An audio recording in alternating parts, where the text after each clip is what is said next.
This isn't just a fight that we must make on behalf of others, as important as that is at times. The United States does not go in search of enemies, but there are times when enemies come in search of us. And we know for a fact that Daesh means what it says when it threatens to attack America and attack Americans and attack America's interests. So the stakes could not be higher. Under President Obama's leadership, the United States has mobilized a 65-member coalition to take on Daesh and defeat Daesh.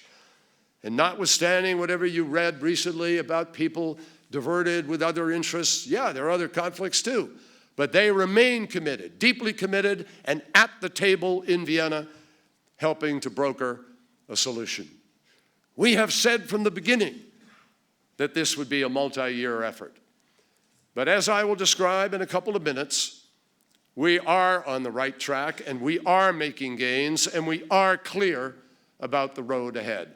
The dominant truth about the situation in Syria is that although Assad and Daesh are supposed to be bitter opponents, they are both parts of the same problem.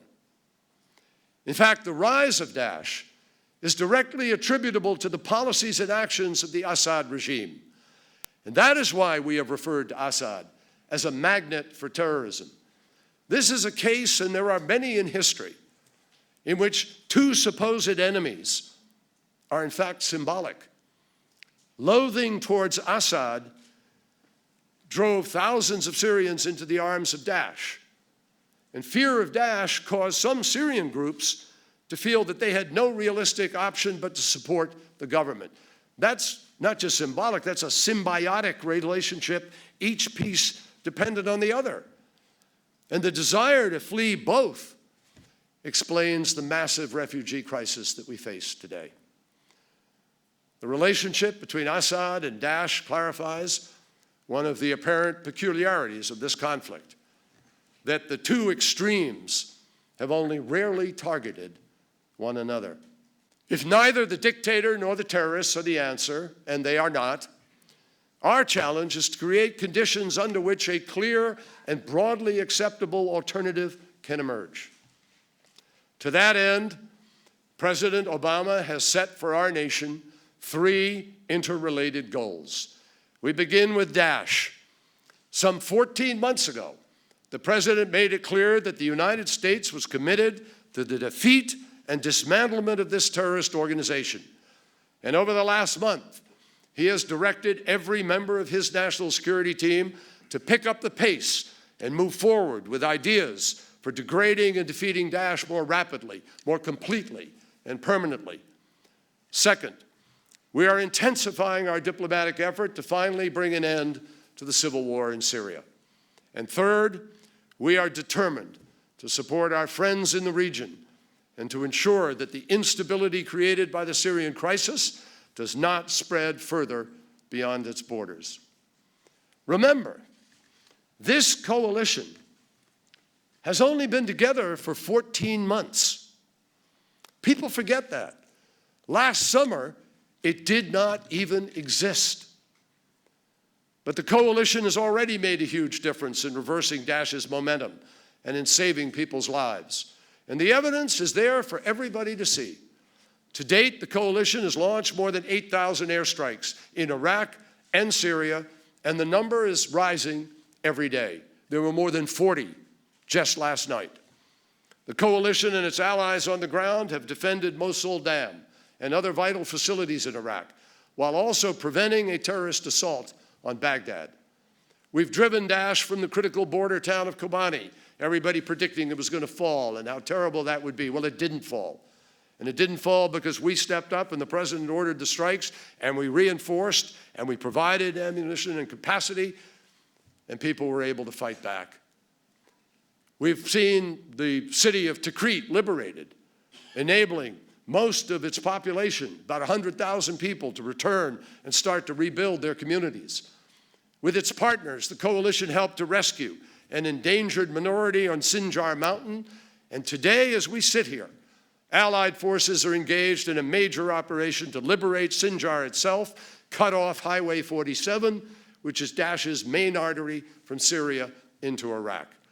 We've also established a robust program, including the deployment of thousands of American advisors to train and assist Iraqi security forces.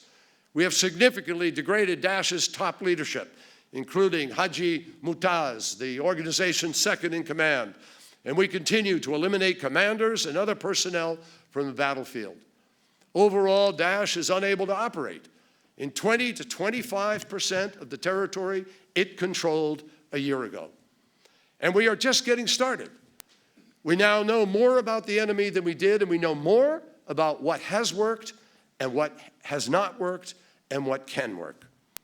At the same time, we know full well that the struggle against Daesh is not taking place in a political vacuum.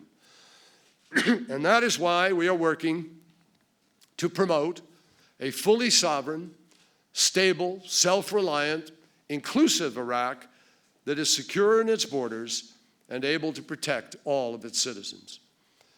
But the truth is that nothing could do more to bolster the fight against the terrorists than a broadly supported diplomatic process that would begin to de-escalate the conflict and that would give the Syrian people a real choice, not between Assad and Daesh, but between the status quo and something far better and long overdue, a true transition in which responsible Syrians from across the political spectrum will have a voice. That is why another core element of our strategy in Syria is diplomatic. A renewed political initiative, broader and more action-oriented than any previously attempted, to isolate the terrorists and set Syria on the path to peace. Now, this possibility was the focus of meetings in Vienna at the end of last month.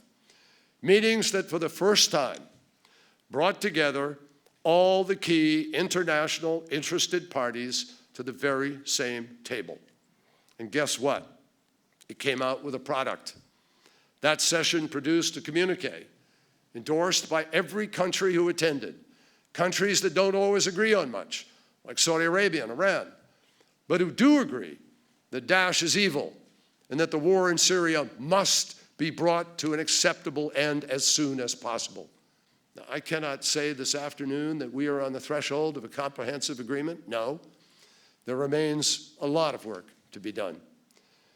The walls of mistrust within Syria, within the region, within the international community are thick and they are high. But those walls will never be breached unless we make a concerted effort and a creative effort to surmount them. Our meeting at the end of October showed that the agreed basis for action is much wider than many had supposed. And looking ahead, it should be crystal clear that Daesh can never again be allowed to gain any control of territory or even, perish the thought, control of Syria, and equally clear that Assad lacks the ability either to unite, to wipe away the crimes of war and govern a country, or end the war. So if the war is to end, we must find an alternative. That logic is compelling, and it provides a basic unifying principle for our efforts going forward.